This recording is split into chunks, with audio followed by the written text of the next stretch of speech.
पुणे की तरफ से आप देख रहे हैं डीएनपी इंडिया। उत्तर प्रदेश में उपचुनाव की तारीखों का ऐलान हो गया है। 13 नवंबर को प्रदेश की 9 सीटों पर उपचुनाव होने हैं। ऐसे में मीरापुर सीट इस वक्त हॉट सीट बनी हुई है। इस सीट पर लगभग सभी पार्टियों ने अपने प्रत्याशियों की घोषणा कर दी है, लेकिन आरएलडी अभी भी प्रत्याशी को लेकर कश्मकश में फंसी हुई है। तो आखिर इसके पीछे का क्या कुछ कारण है और क्या कुछ समीकरण बन रहे हैं, इसी को लेकर आज हम चर्चा करेंगे, जिसके लिए हमारे साथ मौजूद है हमारे सहयोगी राहुल चौधरी। सर, एएसपी हो, एसपी हो या बीएसपी हो, सभी ने प्रत्याशियों की घोषणा कर दी है। आरएलडी को इतना वक्त क्यों लग रहा है? आरएलडी को वक्त इसलिए लग रहा है क्योंकि आरएलडी चुनाव जीतना चाहती है। सभी जीतना चाहते हैं, लेकिन देखिए शुरुआत में एक खबर आई थी कि आरएलडी ने सबसे पहले अपना जो वहां से दावेदार है उम्मीदवार बना दिया है नवाजिश आलम खान को, लेकिन फिर कुछ दिनों के बाद में उन्होंने खुद अपना नाम वापस ले लिया और कहा कि मैं ये चुनाव नहीं लड़ना चाहता हूं। तो देखिए जो समीकरण बन रहे हैं वो इस तरह के हैं। अभी तक मैं आपको बात बताऊं, असपा, बसपा, सपा तीनों ने ही वहां से मुस्लिम प्रत्याशी को अपना दावेदार बनाया है। और जैसा कि मैं पहले भी कई बार बता चुका हूं कि 1.25 लाख से भी ज्यादा वहां पर मुस्लिम मतदाता हैं, जो कि किसी की भी हार और जीत में महत्वपूर्ण भूमिका निभाते हैं। यही वो कारण है कि अभी तक भी राष्ट्रीय लोकदल नहीं तय कर पाया है कि किसको अपना प्रत्याशी बनाए, लेकिन ये संभव है कि वहां पर कोई आरएलडी की तरफ से मुस्लिम प्रत्याशी नहीं होगा। वो जाट हो सकता है, गुर्जर हो सकता है, या फिर अति पिछड़े में से कोई भी उम्मीदवार हो सकता है।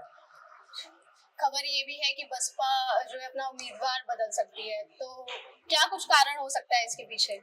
क्या लगता है आपको? देखिए मैं बताऊं, ये खबरें जो चल रही हैं इसीलिए आरएलडी वेट भी कर रही है। असपा ने वहां पर जाहिद हुसैन को अपना उम्मीदवार बनाया है और कल ही सुम्बुल राणा को प्रत्याशी बनाया है समाजवादी पार्टी ने। जो सुम्बुल राणा है वो कादिर राणा की पुत्रवधू है, और आपको मैं बता दूं वो बसपा के कद्दावर नेता मुनकाद अली की बेटी है। और खबरें ये चल रही हैं कि सपा और बसपा मिलकर के वहां पर जो अंदर खाने उनकी बात चल रही है, जो मेरे पास में इंफॉर्मेशन है वो ये है कि दोनों ने मिलकर के वहां पर ये उम्मीदवार तय किया है सुम्बुल राणा को। और जो बसपा है वो वहां जो उनके पहले उम्मीदवार शाह नजर थे, उनकी जगह किसी अति पिछड़ा वर्ग से बसपा अपना उम्मीदवार, आप देख लीजिएगा, ये मेरे पास में खबर है और इस पर मुहर लगेगी, वहां से चेंज किया जाएगा। अति पिछड़ा वर्ग से किसी न किसी को बसपा से उम्मीदवार बनाया जा सकता है। यही अभी तक इंतजार हो रहा है राष्ट्रीय लोकदल की तरफ से, कौन वहां पर बसपा से नया उम्मीदवार सामने आता है। आरएलडी की तरफ से क्या लगता है, कौन उम्मीदवार बनाया जा सकता है आरएलडी की तरफ से? देखिए राष्ट्रीय लोकदल की तरफ से मैं बात करूं तो 10 से भी ज्यादा नाम ऐसे हैं जो पार्टी नेतृत्व के पास में हैं। उनमें से फिलहाल जो रेस में सबसे आगे चल रहे हैं, एक नाम अजीत राठी है, पिछले कई दिनों से दिल्ली में डेरा डाला हुआ है। चंदन चौहान जी की पत्नी यशिका चौहान है, और इसके अलावा राजपाल सैनी भी वहां पर टिकट मांग रहे हैं, सिंबल मांग रहे हैं राष्ट्रीय लोकदल का। और अभी तक खबरें ये है कि उन तीनों में से ही किसी एक पर दांव खेला जाएगा। देखिए अब परेशानी ये है, अगर यशिका चौहान को टिकट दिया जाता है, देखिए गुर्जर को टिकट ये चला जाएगा, तो गुर्जर और भी हैं दावेदार जो कि वहां से टिकट मांग रहे हैं। लगभग 1 दर्जन दावेदार हैं जो लिस्टेड। हाँ, उनमें से गुर्जर और भी हैं। अभी जम्मू और कश्मीर में जिन्हें प्रभारी बनाया गया था विनय प्रधान, वो भी वहां से टिकट मांग रहे हैं। उनका ऐसा कहना है कि भैया हमें दावेदारी दीजिए जब आपको गुर्जर को टिकट देना है। चंदन चौहान जी की ये मांग है, उनका ऐसा कहना है कि अगर गुर्जर लड़ेगा तो हम लड़ेंगे। तो जो जाट मतदाता है, और देखिए ये हमने सर्वे भी किया था और उसमें भी आया हुआ है कि वहां पर जो अजीत राठी हैं वो काफी पसंद लोग उनको कर रहे हैं। लगभग 55% हमारे सर्वे में भी लोगों ने उन्हें पसंद किया है और वो सबकी पसंद है। तो अगर जाट को उम्मीदवार बनाया जाएगा तो पहला नाम अजीत राठी है। गुर्जर को अगर उम्मीदवार बनाया जाएगा तो देखिए यशिका चौहान पहला नाम है, और अगर अति पिछड़े की तरफ जाता है तो राजपाल सैनी को ज्यादा उम्मीदें हैं, उनका नाम आगे चल रहा है। रामनिवास पाल भी एक नाम हो सकते हैं अगर अति पिछड़े की तरफ गया राष्ट्रीय लोकदल। और ये जैसा कि मैं पहले कह चुका हूं कि मुस्लिम वहां पर कोई प्रत्याशी होगा, ऐसे मुझे ऐसा नहीं लगता, क्योंकि तीनों पार्टियों ने वहां पर मुस्लिम प्रत्याशी उतार दिए हैं। और कहीं ना कहीं ये तय है कि बीजेपी आरएलडी का गठबंधन है, अगर रालोद वहां से मुस्लिम प्रत्याशी उतारती है तो बीजेपी का जो वोट बैंक है वो राष्ट्रीय लोकदल को नहीं मिलेगा, ऐसा मुझे लगता है, ऐसी मेरी समझ है। फायदे में किसका नाम उतारने से फायदे में रहेगी आरजेडी? मतलब आपको क्या लगता है किस उम्मीदवार का नाम? देखिए, चुनावी समीकरण जैसे कि मैंने पहले कहा वो इस तरीके के बन रहे हैं। मैं भी वहां पर जो जाकर के लोगों से बात कर रहा हूं वो ये है, उनका ऐसा मानना है कि जो भी उम्मीदवार हो वो कोई क्षेत्रीय उम्मीदवार हो, जो पार्टी का कार्यकर्ता हो और जो लोगों के सुख दुख में साथ खड़ा हो। अजीत राठी पिछले काफी वर्षों से, और ऐसा कहा जाता है जैसे कि बागपत से जो सांसद हैं डॉक्टर राजकुमार सांगवान, ऐसी ही छवि वहां पर अजीत राठी की है, तो लोग उन्हें काफी पसंद कर रहे हैं। वो समय, और ये जब मैं जाता हूं लोगों से गांव में बात करने के लिए तो लोग कहते हैं, और खुद जो हमें कमेंट भी कर रहे हैं लोग, आप जाकर के देखिएगा, लोग ऐसा बोलते हैं कि वो जब राष्ट्रीय लोकदल के पास में कोई भी नेता नहीं था, ये उस दौरान की बात है जब मुजफ्फरनगर दंगे हुए थे, तब मतलब भीड़ जुटाना, कोई अगर जयंत चौधरी, अजीत सिंह वहां पर सभा करने के लिए आ रहे हैं तो वहां भीड़ जुटाना काफी मुश्किल हो जाया करता था। उस समय अजीत राठी ने वहां पर राष्ट्रीय लोकदल को बचा करके रखा है, और यही वो कारण है कि वो लोगों में सबसे ज्यादा पसंदीदा है। अब पार्टी को तय ये करना है, और ये पार्टी को भी पता है, जब भी कभी पार्टी नेतृत्व के पास में इस तरह की बातें जाती हैं तो वो ये कहते हैं कि सबसे जो ईमानदार उनके कार्यकर्ता हैं, वफादार जो कार्यकर्ता हैं वो अजीत राठी हैं, लेकिन क्या उन्हें विधानसभा चुनाव के लिए मैदान में उतारा जा सकता है, क्योंकि वो संगठन के आदमी हैं, ये काफी कुछ तय करता है। और देखिए, ये क्योंकि मन में एक डर ये है कि अगर जाट उम्मीदवार वहां से बनाया तो जो बाकी के अति पिछड़ा जो मतदाता हैं और जो दलित मतदाता हैं और जो मुस्लिम मतदाता हैं, क्या वो एक जाट के चेहरे पर वोट डाल पाएंगे, ये बहुत बड़ा कारण है। हालांकि मैंने एक बात और भी देखी, देखिए जो मुस्लिम मतदाता है, अक्सर ये कहा जाता है कि वो समाजवादी पार्टी को पसंद करता है, खासकर मीरापुर विधानसभा की अगर मैं बात करूं, लेकिन उसके बावजूद चंदन चौहान एक ऐसा नाम है जिनका मुस्लिम मतदाताओं में प्रभाव है। अब कितनी वोट मिलेंगी ये मैं नहीं जानता, वो नतीजे बताएंगे, लेकिन चंदन चौहान का कहीं ना कहीं जो मुस्लिम मतदाता है उनमें उनका प्रभाव मुझे तो देखने में नजर आता है। खबरें ये भी है कि बीजेपी भी मीरापुर से टिकट मांग रही है, आपको क्या लगता है ऐसा हो सकता है क्या? और अगर होगा तो आरएलडी के नेताओं पर इसका क्या प्रभाव पड़ेगा?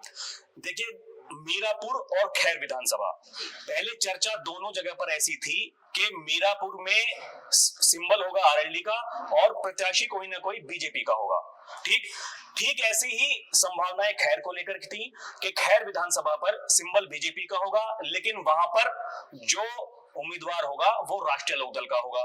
लेकिन क्योंकि बीजेपी वहां मानने को तैयार नहीं है, और ये बात पार्टी नेतृत्व को भी पता है कि वहां पर अगर राष्ट्रीय लोकदल को चुनाव लड़ाया जाए खैर विधानसभा से तो चुनाव जीतना आसान होगा। और मैं ये भी कह रहा हूं दावे के साथ में, अब भी अगर वहां पर राष्ट्रीय लोकदल को चुनाव लड़ाया जाए, देखिए जीत हार किसी की भी हो, हमने वहां पर देखा लोकसभा के चुनाव में जो इंडिया गठबंधन है लगभग 1500 वोट से वो जीत करके गया खैर विधानसभा से। और यही वो कारण था क्योंकि जो 1 लाख से भी ज्यादा वहां पर जाट मतदाता हैं और उनमें कहीं ना कहीं नाराजगी है बीजेपी को लेकर। लेकिन अगर राष्ट्रीय लोकदल की तरफ चला जाए तो ऑटोमेटिकली जो वहां के मतदाता हैं उनका झुकाव हो जाएगा आरएलडी की तरफ, क्योंकि उनका ऐसा कहना है कि पिछले कई योजनाओं से आरएलडी वहां पर अच्छा कर सकती थी, लेकिन उन्हें मौका नहीं मिल पाया, बीजेपी को मौका मिला। और जो बीजेपी का स्थानीय नेता है, लोगों में कहीं ना कहीं उनके प्रति नाराजगी है। और ठीक ऐसा ही मीरापुर में है। जब आप बीजेपी आरएलडी में दोनों की बात कर रहा हूं, जब आप वहां पर तैयार नहीं है तो यहाँ आरएलडी कैसे तैयार हो जाएगी कि कोई बीजेपी का उम्मीदवार हो और सिंबल राष्ट्रीय लोकदल का हो। मुझे जो खबरें प्राप्त हो रही हैं वो ये हैं कि अगर ऐसा हुआ तो जो राष्ट्रीय लोकदल के नेता हैं, कार्यकर्ता हैं, वो उतने उत्साह के साथ में, उतने जोश के साथ में वहां पर चुनाव में काम नहीं करेंगे। और मुझे नहीं लगता कि पार्टी ऐसा कोई काम करेगी। एक नाम जो राजपाल सैनी का है वो हो सकता है, लेकिन वो इसी कारण नहीं होगा क्योंकि वो भाजपा के हैं और राष्ट्रीय लोकदल से डिमांड कर रहे हैं सिंबल की। तो मुझे नहीं लगता कि ऐसा होगा। टिकट जिसका भी हो वो राष्ट्रीय लोकदल का ही कोई नेता होगा, कार्यकर्ता होगा, और जहां तक मुझे लगता है कोई क्षेत्रीय नेता होगा, क्योंकि काफी वहां पर जनता की डिमांड है। जब वहां हमने देखा जो जयंत चौधरी जी ने जो बूथ लेवल के जो अध्यक्ष थे उनके साथ में बैठक की, जो रामाशीष राय हैं प्रदेश अध्यक्ष हैं, जब वो भी मीरापुर गए तो उनके बीच भाषण के दौरान वहां पर लोगों ने खड़े होकर के ये डिमांड कर दी कि भाई हमें क्षेत्रीय उम्मीदवार चाहिए। अगर आप किसी बाहरी उम्मीदवार को हमारे ऊपर थोपोगे तो आप हमसे वो आशा मत करना। कहीं ना कहीं आरएलडी भी फिर वो रिस्क लेगी नहीं। जब वही बात है, वो उनको ये पता है, लेकिन कि अगर ऐसा कुछ होता है तो नुकसान इसका पार्टी को हो सकता है। और ये अभी तक जो समीकरण मैंने बताया वो राष्ट्रीय लोकदल और बीजेपी गठबंधन के फायदे में जाते हुए नजर आ रहे हैं, क्योंकि देखिए इस बार आजाद समाज पार्टी भी वहां पर बड़ी मजबूती से चुनाव लड़ रही है। वहां पर चंद्रशेखर रावण जो है उनका अच्छा खासा प्रभाव है। इसके अलावा समाजवादी पार्टी, जैसा कि मैंने पहले ही कहा, जो मुस्लिम मतदाता है वो पसंद करते हैं समाजवादी पार्टी को। तो देखिए रावण जितनी वोट तोड़ेंगे समाजवादी पार्टी की, उतना ही फायदा राष्ट्रीय लोकदल का होगा। बशर्ते ये देखना महत्वपूर्ण होगा कि जो बसपा से उम्मीदवार, अगर ऐसा होता है और चेंज होता है तो फिर वो राष्ट्रीय लोकदल की कितनी वोट काटता है।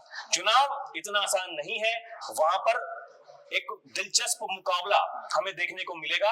और ये तय है कि जो भी राष्ट्रीय लोकदल की तरफ से मजबूत अगर कोई उम्मीदवार उतरता है तो फिर राष्ट्रीय लोकदल और बीजेपी गठबंधन को वो चुनाव जीतना उतना ही आसान हो जाएगा। लेकिन अगर उम्मीदवार मजबूत नहीं उतार पाती राष्ट्रीय लोकदल तो फिर ये चुनाव काफी, मैं कहता हूं, टाइट हमें मुकाबला देखने को मिलेगा। और जो भी होगा देखिए हम भी अनुमान ही लगा सकते हैं, लेकिन करने वाली, वोट देने वाली जनता है वो किसको पसंद करती है। लेकिन ये तय है कि अभी जो मैंने 3 नाम लिए, ये इनमें से ही किसी का आपको वहां से टिकट होता हुआ नजर आएगा। या तो अजीत राठी जी होंगे, या फिर यशिका चौहान जो चंदन चौहान की पत्नी है, या फिर राजपाल सैनी। अगर उनका नहीं होता है तो अति पिछड़े में ही जाना है तो रामनिवास पाल। और अगर पार्टी कुछ चौंकाने वाला फैसला करती है तो उसके बारे में मैं जानता नहीं हूँ। अभी आपने बोला कि वोट तो जनता को ही देना है, तो आप ग्राउंड पे जाते हैं, आपने क्या देखा, जनता के मूड क्या है, मतलब क्या कुछ समीकरण बन रहे हैं उपचुनाव को लेकर? देखिए समीकरण ऐसे हैं, अगर मैं जमीनी मुद्दों की वहां पर बात करूं तो मुझे कोई ऐसे खास मुद्दे वहां पर दिखाई नहीं देते। एक मील विस्तारीकरण का मुद्दा था, जो मोरना मील है, उसको लेकर के वहां पर बजट में प्रावधान हुआ है। खुद जो योगी आदित्यनाथ जी हैं बीते दिनों वो भी वहां पर आए थे और काफी जो जन कल्याणकारी जो योजनाएं हैं वो दे करके गए हैं वहां की जनता को। इसके अलावा अगर देखिए किसानों की अगर बात करें तो सबसे बड़ा मुद्दा गन्ना भुगतान का होता है, और जो वहां का मील है, तो मुझे नहीं दिखा कि लोगों ने ऐसा कुछ कहा हो कि भैया समय से पेमेंट नहीं हो रहा है। पेमेंट समय से है और लोग ये तारीफ करते हैं कि जो कानून व्यवस्था है वहां की बढ़िया है, योगी राज में कोई दिक्कत है नहीं। इसके अलावा देखिए वही जो पसंद और नापसंद की बात होती है, अब यही दिलचस्प है देखना कि जो मुस्लिम मतदाता है उसमें चंद्रशेखर रावण कितनी सेंधमारी करते हैं, क्योंकि वो ये दावा करते हैं और ये हमने देखा भी है कि जो दलित और मुस्लिम गठजोड़ है वो चंद्रशेखर रावण के पास में है। और समाजवादी पार्टी कितना सेंधमारी करती है अति पिछड़े वर्ग में, और जो जिसे अपना कोर वोट बैंक मानती है बीजेपी और आरएलडी, तो ये देखना काफी दिलचस्प होगा। बाकी मुझे मुद्दे कुछ ऐसे नजर नहीं आते, सब कुछ बीजेपी आरएलडी गठबंधन के फेवर में है। अगर प्रत्याशी मजबूत हो तो वहां पर आसानी से ये चुनाव जीता जा सकता है। बहुत बहुत शुक्रिया आपका। अब तो 23 नवंबर को नतीजे के दिन ही पता चलेगा कि कौन सी पार्टी वहां पर जीतेगी, कौन से उपचुनाव को लेकर कौन सी पार्टी जीत का परचम लहराएगी। इससे पहले प्रत्याशी भी काफी कुछ ये तय कर देगा कि कौन वहां पर जीतेगा। कि मैं फिर वही बात कह रहा हूँ कि मजबूत प्रत्याशी का होना, और एक मुद्दा और भी है, ये 13 नवंबर को पहले वहां पर मतदान होना था, लेकिन अभी क्या एक चिट्ठी पहले राष्ट्रीय लोकदल ने लिखी, उसके बाद में बीजेपी के जो प्रदेश अध्यक्ष हैं उन्होंने भी चुनाव आयोग को लिखा है कि वहां पर 20 नवंबर को चुनाव होना चाहिए, क्योंकि जो 15 तारीख को देखिए गंगा स्नान और वहां का जो क्षेत्र है जो पश्चिमी उत्तर प्रदेश का, वहां पर काफी महत्वपूर्ण माना जाता है गंगा स्नान को। तो ये कहीं ना कहीं जो बीजेपी आरएलडी गठबंधन का जो वोट बैंक है, कोर वोट बैंक है, वो प्रभावित होगा। और इसी वजह से ये रिक्वेस्ट की गई है चुनाव आयोग से कि वहां पर जो चुनाव है उसको थोड़ा पीछे किया जाए। संभवतः 20 तारीख बताई जा रही है कि 20 अगर चुनाव आयोग मानता है तो 20 तारीख को वहां पर चुनाव होगा। कि चुनाव आयोग मानता है कि नहीं और फिर 20 नवंबर को ही चुनाव हो पाते हैं या नहीं। बहरहाल आज के लिए इतना ही, अगली बार आपसे फिर मुलाकात होगी। आप देखते रहिए DNP इंडिया। नमस्कार।